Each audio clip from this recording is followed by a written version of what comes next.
Namaste. I'm Mr. Vishesh Joshi. I'm an assistant professor at Guru Nanak Institute of Hotel Management and Catering Studies, Nagpur. We are here to talk about types of wines. Before we start with the actual classification of wines, we must understand what is wine. So wine is a part of a family of different beverages, alcoholic beverages, which are actually called fermented beverages. Wine in particular is fermented from grape juice, not any type of grape juice, but the type of grapes which are specially cultivated for wine production. The botanical name of this plant is called as Vitis vinifera. Fermentation process is a process in which yeast acts upon sugar and converts the sugar into alcohol and carbon dioxide. Now this sugar could be from any natural source. When we have it from grapes, we get wine. But if we ferment apple juice, for example, we get cider. When we ferment pear juice, we get perry. When we ferment honey, we get mead. But for today, let's start with only wines in mind, that is grape juice fermented into wine. There are three bases in which we can classify our wines. First is based on color, second is based on taste, and third is based on content. As you can see on the slide, the grapes are available in two colors, white and red. But have you ever tried a red grape and peeled its skin off it? Well, you'll be surprised to see that the flesh inside the red grape is actually white. So as they say, beauty is only skin deep, it's true for the grapes and its color. The color of the grape is literally only skin deep. Which brings us to our first classification on the basis of color. The first and the most visually represented type of wine is red wine, which is of course made with the red grapes. The red grapes have the color pigmentation only on their skin, so the skins are left with the juice when the fermentation takes place, so that the must, which is the unfermented grape juice, that gets the beautiful red color of the grape skins. The second type of wine is called as white wine. Now white wine of course could be produced from white grapes, but there's no question of color pigmentation. But let me ask you a question. Do you think we can make white wine with red grapes? Of course we can. As we said, the color of the grape is only in the skin. So what if we take red grapes, crush them and make them into juice and immediately take out the skin? So the juice will never come in contact with the skin, and we can of course go ahead and make some delicious crisp white wine from it. The third category, as the name suggests, is called as rosé. Please make sure it's a French word. Please pronounce it as rosé. It's not rose wine, it's rosé wine. Rosé wine, as the name suggests, is actually pink in color. Rose in Hindi is gulab. What color do you associate with gulab? Gulab se gulabi. So rose, of course, is a pink color. We can get rosé wine in two ways. First way is to start the fermentation with the red grapes and let the skin in the contact of the grape juice for a very little while.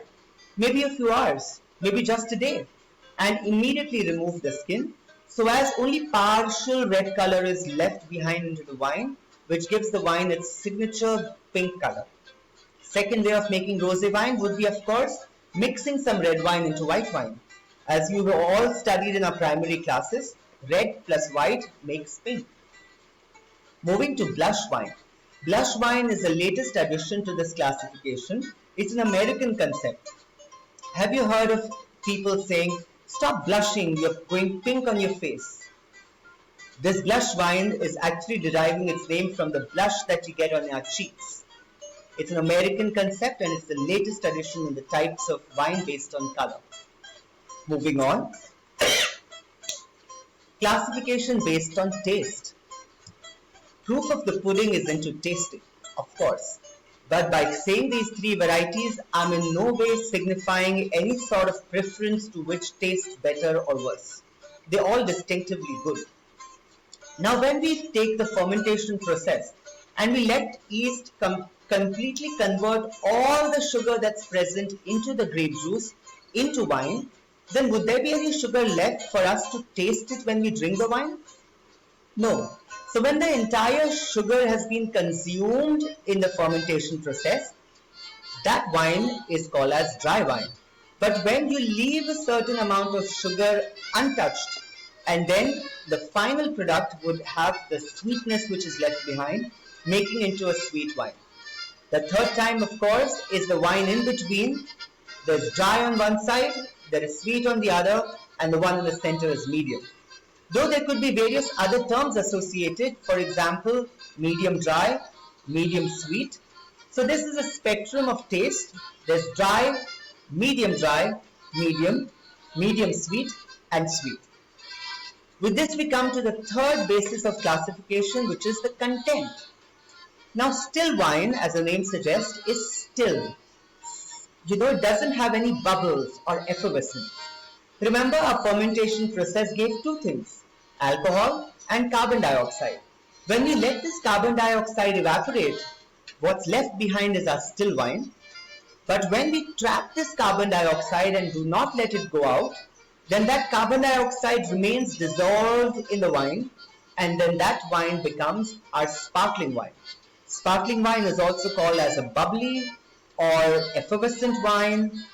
It is called with different names in different parts of the world. Like the French sparkling wine is called as champagne. Heard of it? Of course. Moving on to fortified wines. Fortified, as the name would suggest, fort, fortified. What do you think of when I use the word fort? The moment you think of fort, you think of strong, strength. Now what would give an alcoholic beverage its strength? Alcohol. So this is a wine in which additional alcohol, which is distilled spirit, is added to increase its shelf life. Usually we will add the spirit, which is grape spirit, which is often called as brandy. During long time back in history, when say wine was grown in South Africa or Australia by the British, and when they wanted to carry the wine all the way back to their homeland, during the sea voyages which would last for months, with the heat and the tin ships, the wine would go spoiled. So they started adding some alcohol so that it could sustain high degrees of temperatures on the sea voyages. There are various examples of fortified wines, but some of the most popular wines like port wine, sherry wine, marsala, malaga, these are all types of fortified wines. Moving on to aromatized wines, as the name would suggest, several aromatic components are added on this wine to make it into aromatized wine.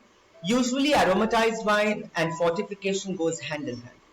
The third and the last in this bracket of classification is called as tonic wine. In this, certain medicinal herbs are added to increase the medicinal value of the wine. So with this, my dear friends, we come to an end of our classification. If you see, there's a pictorial representation of all the types of wines given in one chart. There are types based on color, red, white, rosé, and blush. There are wines based on taste, dry, sweet, and medium. And then there are wines based on content, still, sparkling, fortified, aromatized, and tonic. I hope you had a good time and I hope you learned something valuable today. I'm Vishesh Joshi signing off. Thank you.